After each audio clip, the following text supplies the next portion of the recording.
হাতে মাত্র 15 মিনিট সময় থাকলে তৈরি করে নিন এই আলু মোমোটি। দেখতে যতটা সুন্দর হয়েছে মাশাআল্লাহ খেতে কিন্তু ততটাই সুন্দর। আসসালামু আলাইকুম প্রিয় দর্শক বন্ধু, তোমরা সকলে কেমন আছো? আশা করি অনেক অনেক ভালো আছো।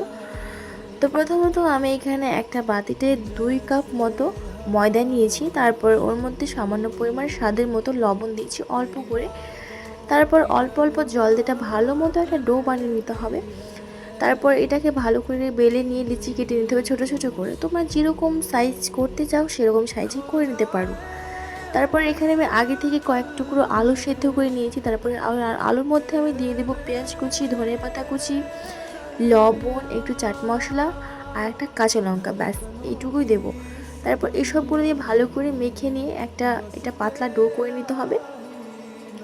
তারপর ছোট ছোট লিচির পর এটাকে অল্প অল্প করে পুরটা দিয়ে এভাবে আমি দিয়ে দিই চারি সাইডে।